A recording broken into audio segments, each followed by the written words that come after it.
Over the last few days, I've been playing and testing out all the characters in My Hero Ultra Rumble to let you know which characters are the best. Keep in mind that this game is still in beta, so things could change when the game is fully released. With that out of the way, let's get started. So starting in C tier, we have Mr. Compress.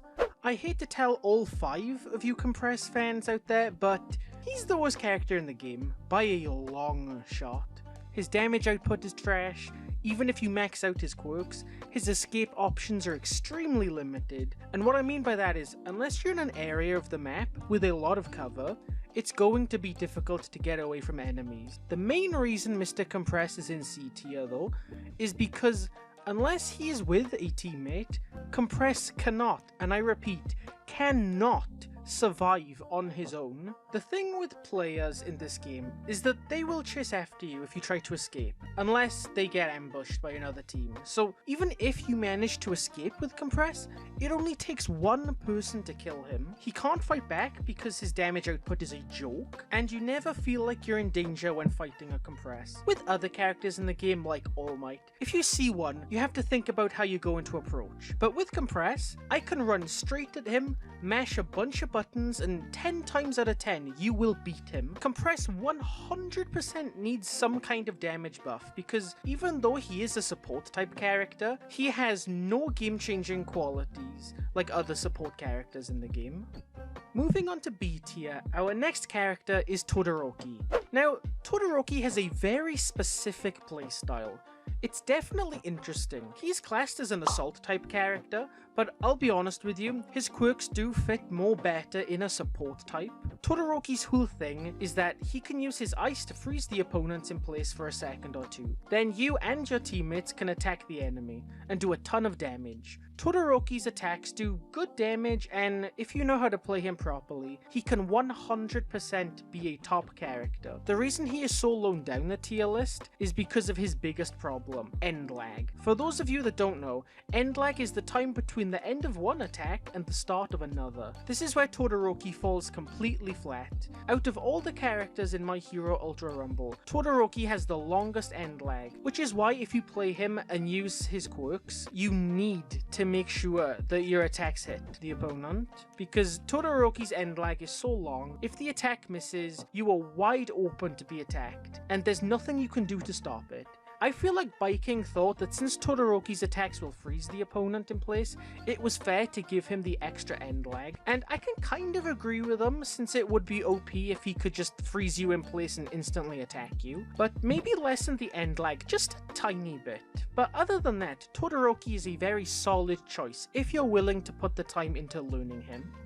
Next in B tier, we have someone who I was very hyped to try out when the beta went live, and that is Cementos. Even though he is a support type character, he doesn't suck like Mr. Compress. While Cementos' damage output is on the lower side, he more than makes up for it in his mobility and map control. So Cementos' whole thing is that he can put up walls and use them to attack the opponent. But that's the thing, you can use the walls however you want. Offense, defense, and mobility. I've been in matches where it's just my team and a Cementos, final circle, and we struggled to beat him because he was using the walls so effectively. Another cool thing Cementos can do with his walls is his triangle ability. If one of your teammates are downed, Cementos can put up walls around them to protect them from being defeated. Although this ability is a double-edged sword, since if an enemy is standing right next to your downed teammate and you use this ability, you're essentially trapping your teammate in the walls with the enemy. Out of all the characters in My Hero Ultra Rumble, Cementos is definitely one of the more creative ones, since you can plan your approaches with him and block off enemy paths. Our final character in B tier is none other than Best Girl Uraraka. Uraraka is a technical type character, meaning her damage is pretty average, but what makes her special is that she can set traps and use them at any time. Something else that makes Uraraka a very solid character choice is her projectiles. She can use it as a weapon or to traverse the map, a lot like a mobility character, which is perfect for her since she can get to high ground fast and look for closest enemies and use her traps. Uraraka's traps do damage, but also make the enemy float while they are in it, so you and your teammates can deal massive damage to them. Uraraka also has her pillar spin from My Hero 1's Justice 2. This move does pretty good damage once the attack is leveled up. Pairing this with all of Uraraka's other attacks and mobility makes her one deadly character if used right. Moving into A tier, we have our first character, Bakugo, and he is 100% lives up to his name of King Explosion Murder. He uses explosions to attack, he uses explosions for his limited mobility, just explosions all around. The thing that makes Bakugo scary mainly is his grenade ability. That attack has so much range, and if it hits, can do insane amounts of damage. As well as his grenade, Bakugo can also use his explosions at close range, making him very dangerous to fight, long or close range. The only thing that brings him down, and the reason he's at the bottom of A tier, is his triangle ability. With this ability, Bakugo can use his quirk to travel a short distance in whatever direction you're aiming the crosshair. In terms of uselessness, this ability is on the same level as Mr. Compress, as you can use this ability, but there's no real point. You can't fly up to high ground with it because it wears off super fast. If the enemy sees you while you're using this ability, you're basically a free target. But aside from that, if you want a character who can fight close, mid, and long range, Bakugo is the perfect character for you. Next in A, we have Toga. For some reason, Toga is classed as a mobility character, even though she has no abilities to get around the map fast like Froppy or other mobility characters, unless she's transformed into a character that can do this. Toga is an interesting character. Her damage output isn't that good, but what she lacks in damage, she more than makes up for in range. Toga's range-wise has the best projectile in the whole game. Her knives don't just stop traveling, like you could be at the fire zone roof and snipe people at the center of the map with her knives. She's the only character who can do this with her projectiles. The other thing Toga has, which is extremely useful, are her needles. If Toga's needles land a hit on the enemy, she collects their blood and can transform into that character at any time. While transformed into another character, she's A, shows up on the map as a teammate of the enemy's team who she transformed into, B, has unlimited access to the quirks while transformed into them, and depending on who she's transformed into, this can make her the worst or best character in the game. I feel like unless transformed, Toga is more of a sniper type character, so you'll want to stay back with her and let your teammates go in first, then snipe and steal blood from the back. Then transform into whoever's blood you stole and mash the hell out of those quirk ability buttons. Moving on to our next character, and that's Dabi. At first when you play him, Dabi seems like a bad character, but the more you play him, the more you realize, hey, this guy's kinda OP.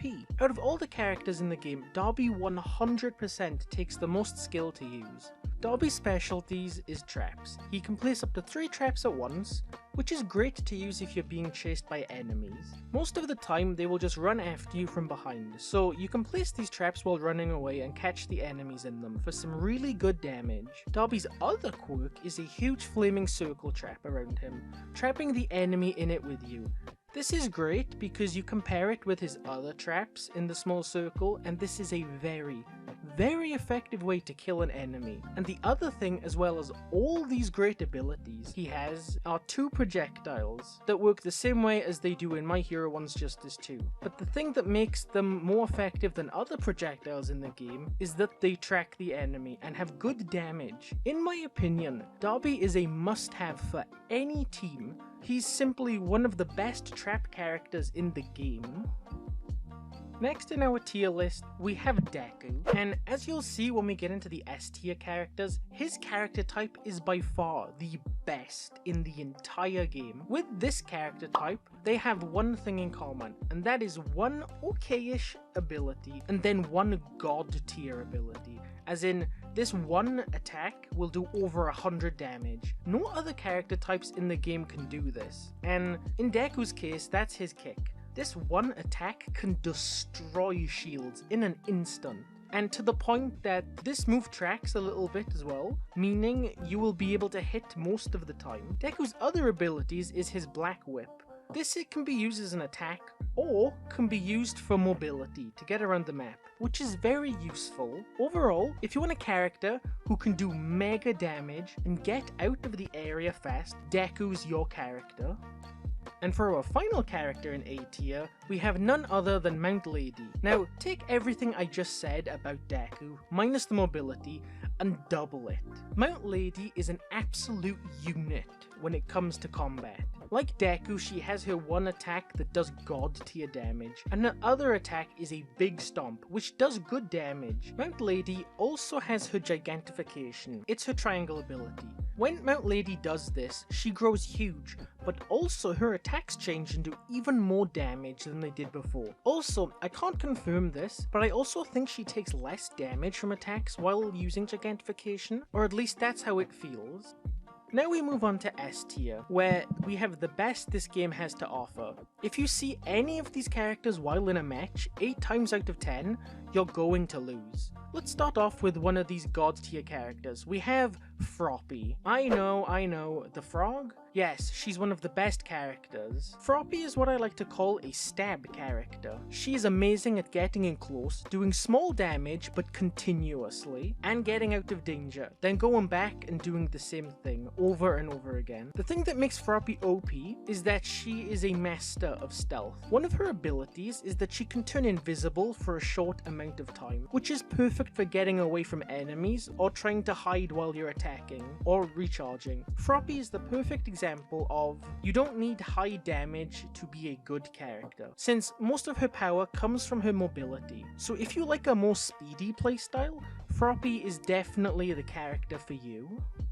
Moving on, next we have Shigaraki. While Shigaraki is the only character in the game to not have a triangle ability, this in no way stops him from being an absolute powerhouse. All of Shigaraki's attacks are area attacks, meaning that his decay will affect the area around him, so any enemies close to Shigaraki will get absolutely destroyed because of the decay damage. It just keeps going while the enemy's in it, and they can't stop it, so they either have to run away or die. Shigaraki is a must-have in any team. He is godly on his own, so he can split off from the group if need be, but also he's godly while he's with his teammates. And if a fight breaks out while he's with his teammates, there is no chance of survival for the enemy.